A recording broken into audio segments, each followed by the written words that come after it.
Good morning, colleagues. Good morning. First, I must apologize for starting late.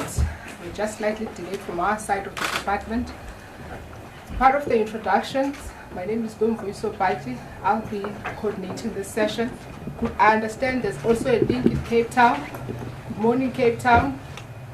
We have here before us our Minister of Communications and Digital Technologies, Mrs. Stella Ndabeni-Abrahams. She will be going through this media statement today. Minister, over to you. Thank you. Thank you so much, Acting Director General of the Department of Communications, senior government officials right here, members of the media, good morning. As we know, South Africa, just like the rest of the world, finds itself in the middle of a new revolution, which is coined the Fourth Industrial Revolution. The Presidential Commission on the 4IR, which was established by President Ramaphosa, defines this revolution as being, and I quote, characterized by a fusion of smart technologies that is blurring the lines between the physical, digital, and biological spheres, collectively referred to as a cyber-physical systems that has a direct impact on smart business models. Colleagues, the 4IR creates opportunities to assist communities, businesses, policymakers, and citizens from all walks of life to harness converging technologies to design an all-inclusive, human-centric future. The actual opportunities for us are in looking beyond the technological advancements and come up with the innovative ways to give citizens the ability to positively impact their families, communities, and organizations. In order to empower all citizens of our country, it is essential for the Ministry of Communications and Digital Technologies to bridge the digital divide between the digital empowered and on the other side and the digitally deprived on the other. This challenge means that there must be no room for complacency and that we have to veer off into a territory of business unusual. Invariably so, our efforts must be geared towards ensuring that there's an all-inclusive growth, mainly in sectors such as the following: economic development, trade and industry, agriculture, infrastructure, labor, science and technology, higher education, basic education, health and communications. To this end, as you are aware, the ministry is tasked with the critical role of leading the country's response to the Fourth Industrial Revolution and therefore developing the policies and legislations that must create an enabling environment for South Africa to thrive in the Fourth Industrial Revolution. We have therefore embarked on a process of improving operational efficiency in our entities, informed by the fact that the Fourth Industrial Revolution is not a prediction of an imagined future, but an urgent call to action. The vision of the department is one premised on developing, spreading and governing digital technologies such that we advance a collaborative, empowering and sustainable foundation for socio-economic development. Accomplishing this vision remains the core challenge and great responsibility not only for the department, but all entities tasked with operational responsibility. We are therefore in the process of designing an optimal structure and institutional framework that will respond to our new mandate. Further, we have reviewed the portfolio capabilities and are taking into consideration the necessary steps to strategically align it with the overall digital technology strategy. As I unpack the responsibility of the department, key to it was ensuring that we come up with a digital transformation plan, which has the following components that I'll be talking to. We have therefore identified the following as the key drivers for digital transformation. Firstly, licensing of the high demand spectrum. As you know, that in July, the minister released the policy direction, and we are pleased to inform the nation that ICASA has issued consequently the information memoranda, which gives an opportunity for all those that wants to make submissions until the 31st of January. And of course, key to driving a digital transformed society is to ensure that the costs to communicate have been reduced. You have again seen the report by the Competition Commission, and as a department, we have ensured that we're engaging with the mobile operators in order to find the best ways of how we can then work together and make sure that our people get cheaper data costs and therefore are able to get the information that they're supposed to do. And this we do without interfering with the work of the regulators, both the Competition Commission and ICASA, which is an industry regulator. But as the policymaker that has to make sure that it brings all parties together for the benefit of the citizens, we are engaging all the parties concerned. The second thing, as I linked and mentioned, the issue of the spectrum. Key to it is fast-tracking the rollout of broadcasting digital migration, which everybody has been panicking about, that the country is not doing well. Recently, Cabinet has approved the delivery model that encompasses direct appointment of local decoder installers that are qualified and accredited, of which the second phase will include the rollout of IDTVs. In order to ensure the success of the project, the department is exploring alternative funding options. Of course, for the successful implementation of the revised BDM model, an administrator has been appointed at USASA.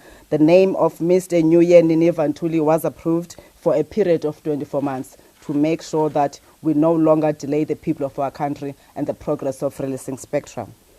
Key to that, again, in terms of driving the digital transformation plan, is ensuring that we digitize government itself. Of course, crucial to that, an audit of current government IT spend is required, and therefore the interventions are in order to identify champions and priorities related to the ease of doing business and provision of crucial services to the citizens. In this respect, we will be purposing CETA as a new digital transformation agency to drive digitalization, innovation, localization, and support a capable state. This we do because for many years CETA has been acting as a procurement agency, and we are saying CETA has a bigger role to play in the fourth industrial revolution, especially affording an opportunity to the SMMEs and local solutions that must find expression to government. As a result, we had to make sure that we appoint an administrator once more to take CETA through this process of it being repurposed and address the immediate challenges that have been raised by various departments in relation to the work that we are doing. We've appointed an administrator for a period of 24 months, and the name of the administrator is Mr. Luvuyo Keise. Of course, the third component in driving the digital transformation plan is ensure that we build a big data economy. In this regard, we are in a process of finalizing a data policy for South Africa. We will further finalize the Smart Communities framework, consolidate sectoral master plans, and finalize the digital industrial strategy so that South Africa can have a coherent plan in terms of the niche that it identifies for itself as we drive the fourth industrial revolution. Key to that, as we said, it is important that we put people at the center of everything that we're talking about. And as we have always emphasized, skilling the nation is primarily to the work that we are doing. We'll further bolster efforts to build a capable fourth industrial revolution army that has the requisite skills to respond to the fourth industrial revolution. To this end, the department has developed a digital skills strategy, which will be presented to Cabinet for approval. A pilot program has commenced with 1,000 students who are being trained on data science, software development, cybersecurity, 3D printing, drone piloting, and digital content production. And of course, all of this will not be successful if we have not looked into the institutional reforms. Do we have the capable team that must lead all of this? Earlier on, I made references to people that we have appointed, and as we talk about that, individuals on their own, they cannot be able to deliver on the mandate we expect them.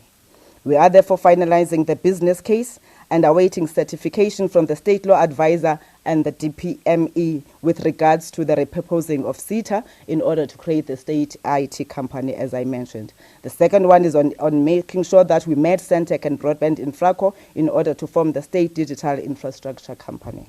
We are further engaging our counterparts to ensure that non-broadband SOEs that self-provide broadband, such as Sanral, Prasa, Eskom and Transnet, are prohibited from entering the commercial broadband market as to avoid the state distorting a well-functioning liberalized market.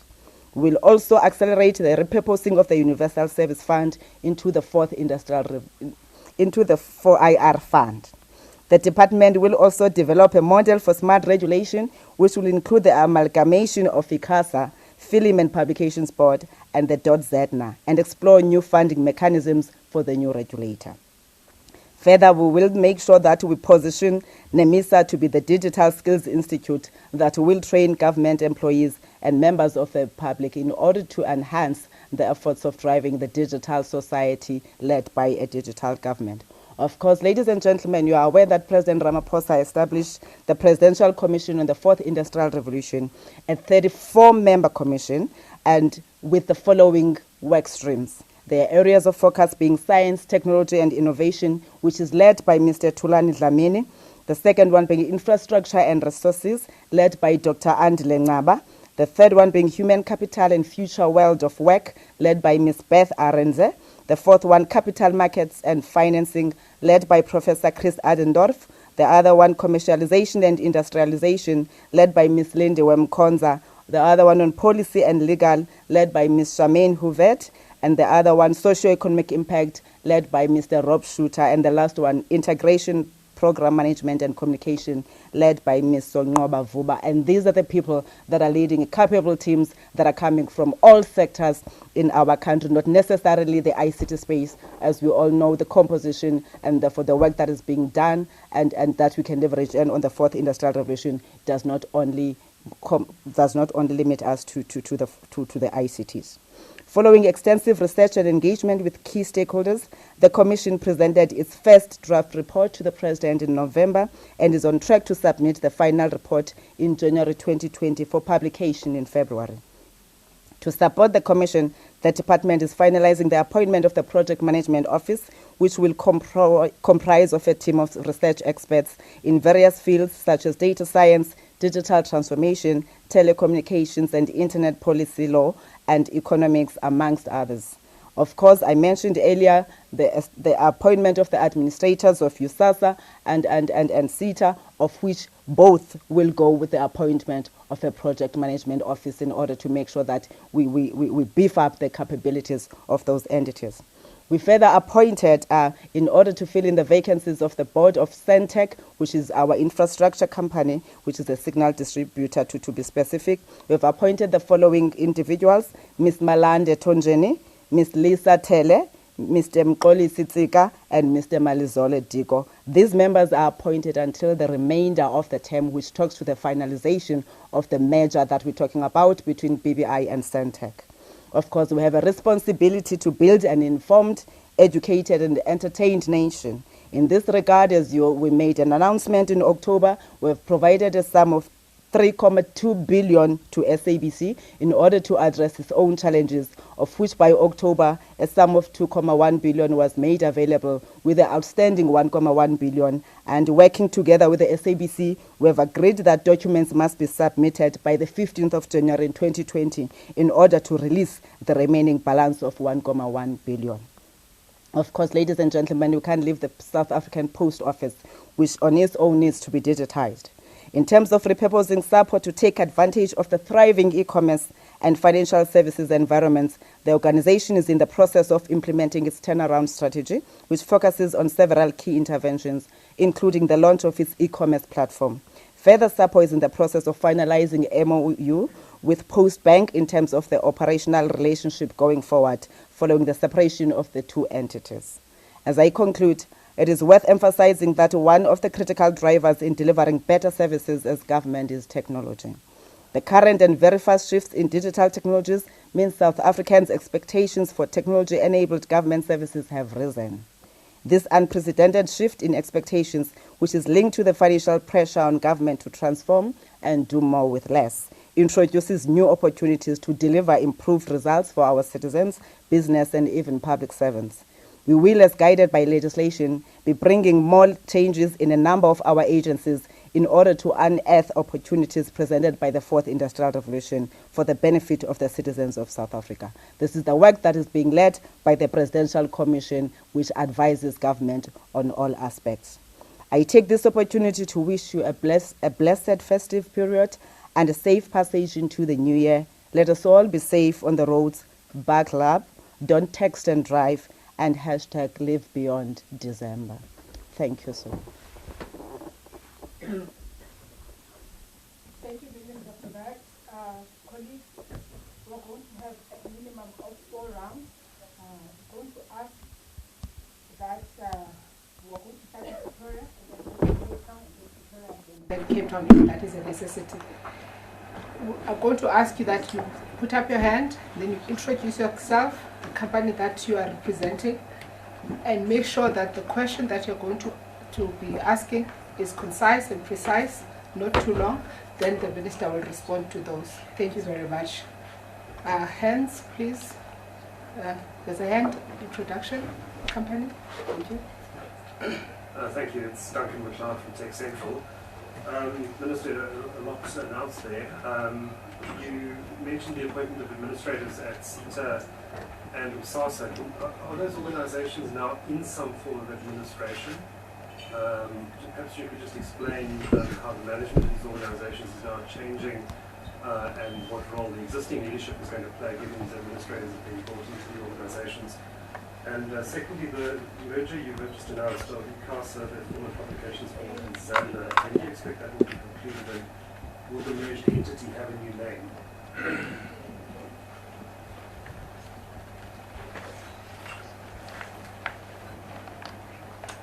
Okay. Another hand? There's no. Cape Town? Can we take questions from Cape Town? We've got 3 questions. We'll start with Paul. All right. Good day, Minister. Paul Vecchiato from Bloomberg.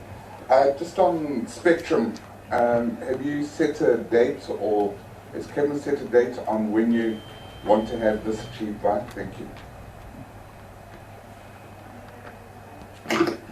Malibongwe Matrina from Independent Media. How many decoders are still being kept at post office warehouses? And by when do you anticipate to start and finish installing those remaining decoders? Thank you.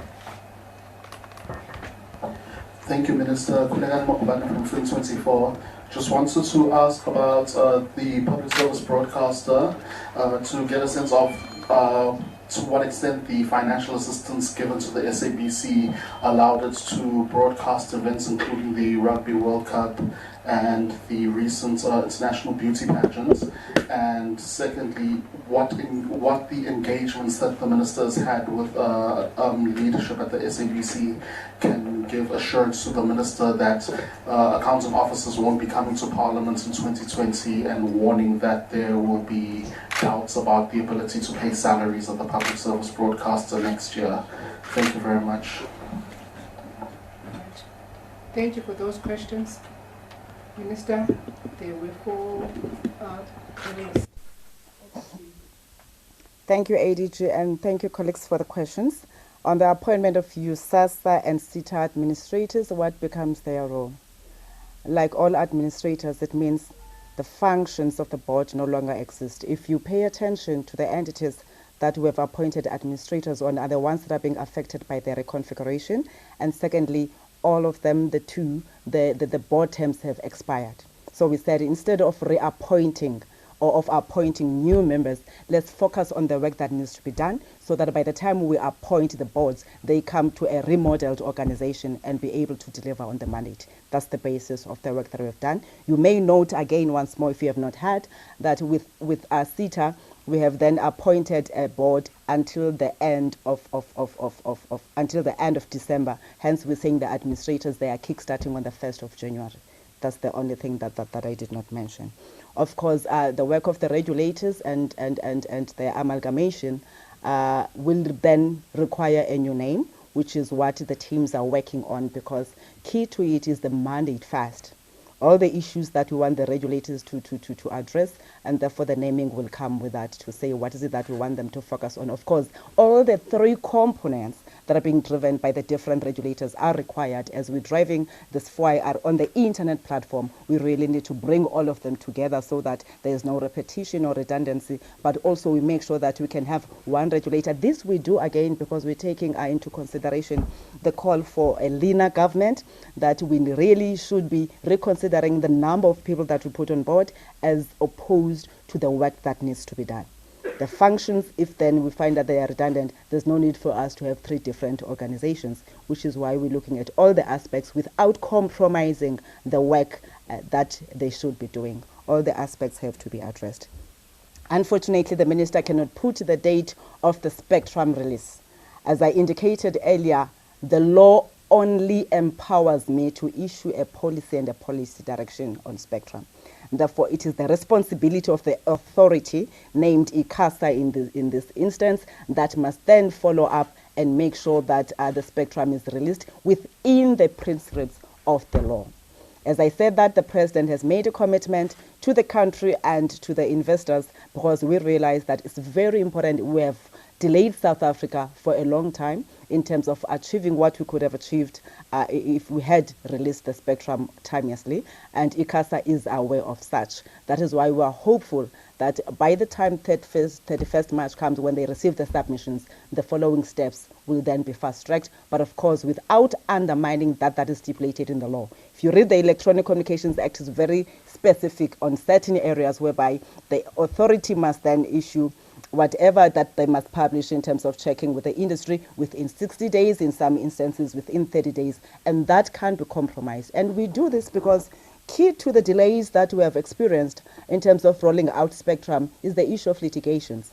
We're saying we need not bypass any process. We've got to follow the process. That's why we continue to engage with the industry to say, do we all have the same understanding, without saying who must get the spectrum, but in terms of the process that needs to be respected and agreed by all.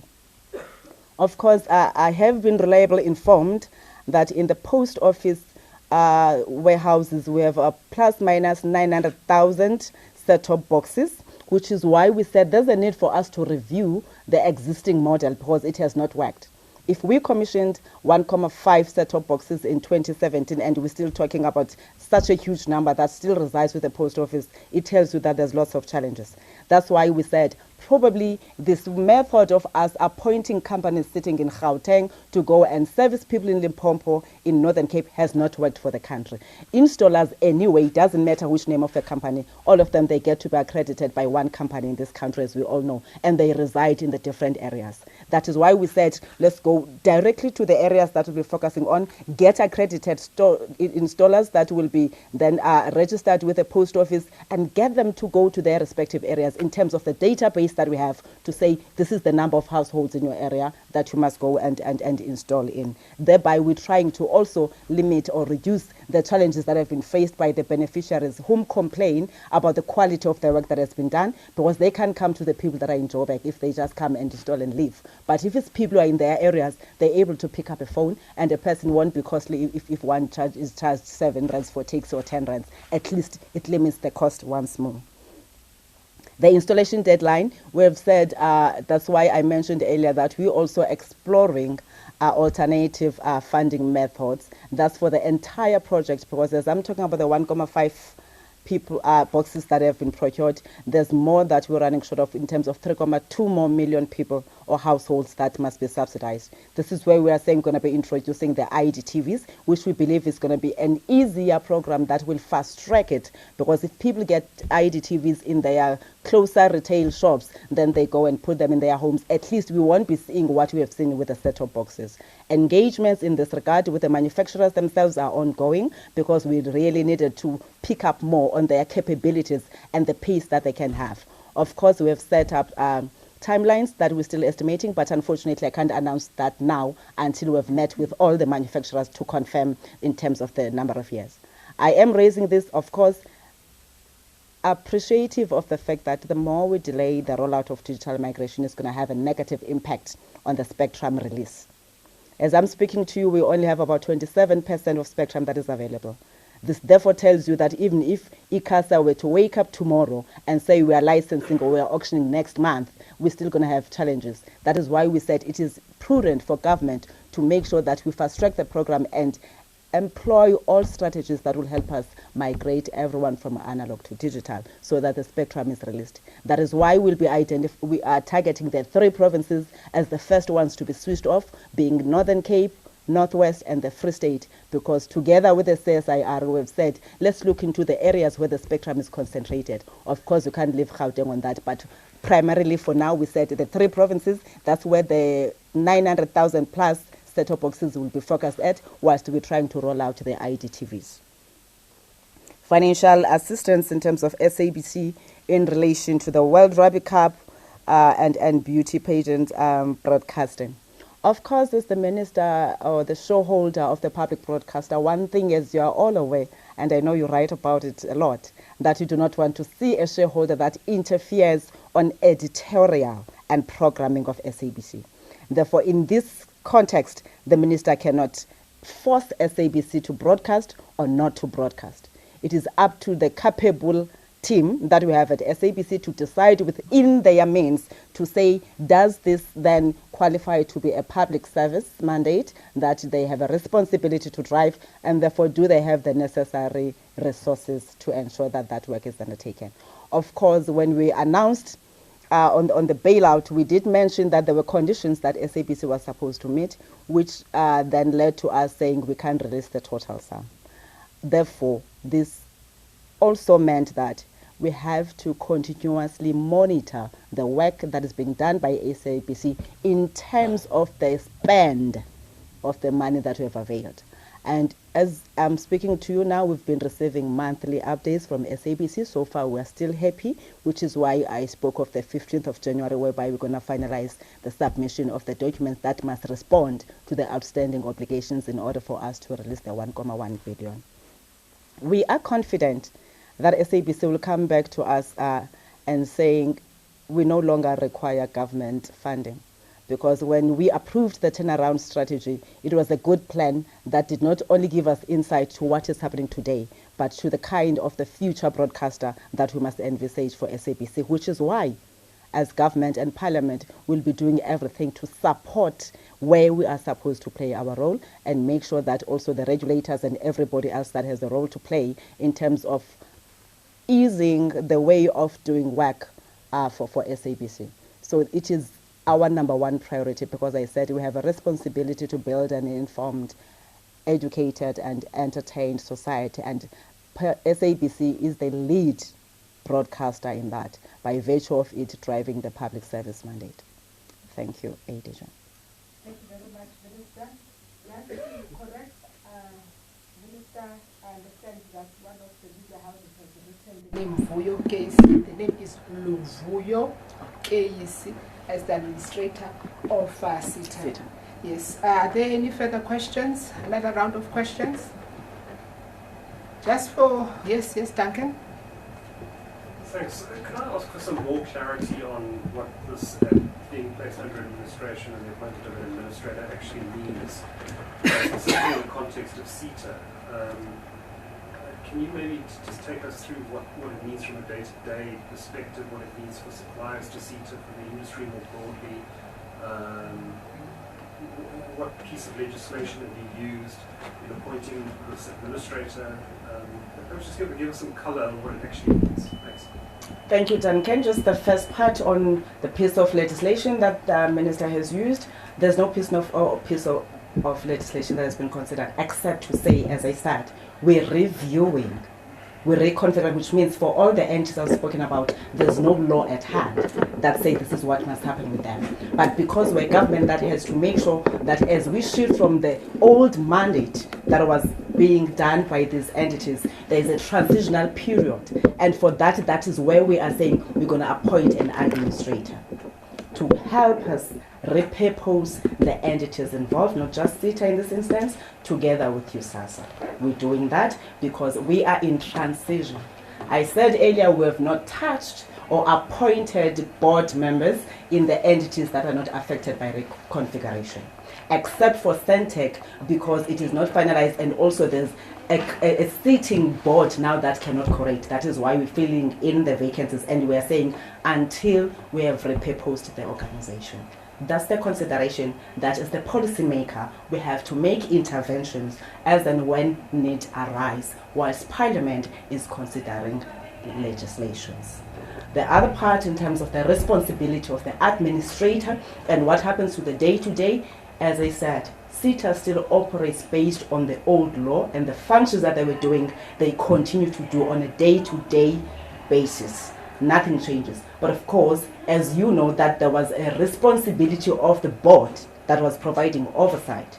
And then these are the organizations that currently, as I'm speaking to, they do not have CEOs, and as I said, even the board. So the administrator is replacing the board, and so if therefore will be the administrator that takes control of the operations, but as I said, with a specific mandate, whilst enhancing the work that is being done currently, but also taking us to the next phase. It will be reporting to the department. I hope I've answered. Duncan? Sorry, just a quick follow-up. So they're not, this isn't happening because these organizations are in financial difficulty. This isn't happening because these two organizations are in financial trouble. I haven't been informed that they are experiencing any financial troubles. In the reports that I get, I haven't heard about that. Thank you. Oh, yes, there's another hand. Introduce yourself and which company you're from.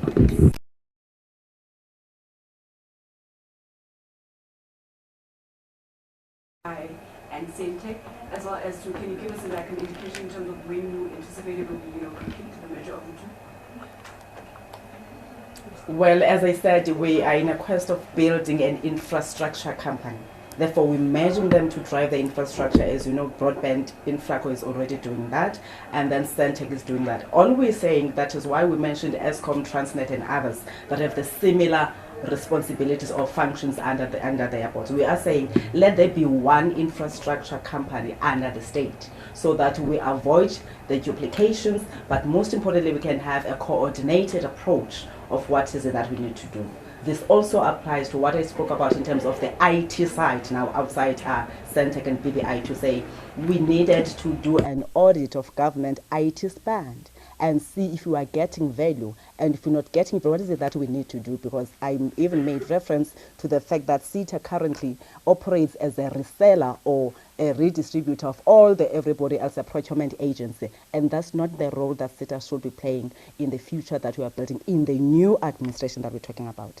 So we are repurposing them to have a focused approach to say, as government, we know very well that this regulator is responsible for ABCD. We have an infrastructure company that must look at that without, of course, compromising the work of the private sector, which again, when we come back, as I said, we will come and then make changes as and when needs arise in terms of the legislation, which will also talk to the kind of approach that government will take in relation to subsidizing the people of the country.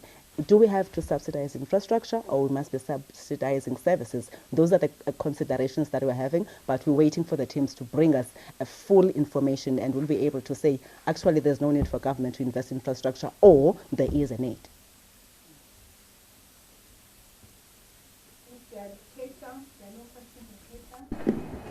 If there are no questions, Nothing, thank you.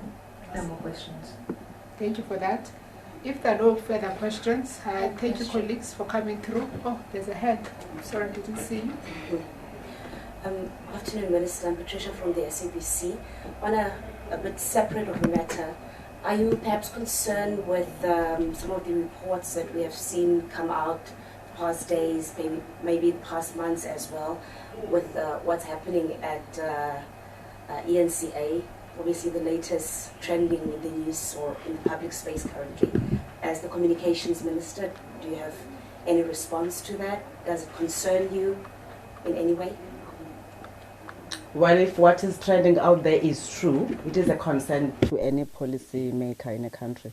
That we're saying that let there be freedom of expression, let people be treated fairly, let's make sure that there's no bias. So if what is trending out there is true, yes, we are concerned. But of course, we're talking about a pay TV licensed company here, that this shareholder does not have a role to play. But of course, in the interest of the country, we are then concerned if it is true. Minister, colleagues, I was closing. Do note that you will get the press statement from Mish, as you all know. And there is refreshments that are served out there. It's around the corner by the main boardroom. Thank you very much. Enjoy the rest of your afternoon and enjoy your holidays. Thank you. Thank you so much, Edish. And I know you're rushing for scoops. Don't text and drive. I still need your life next year. Thank you.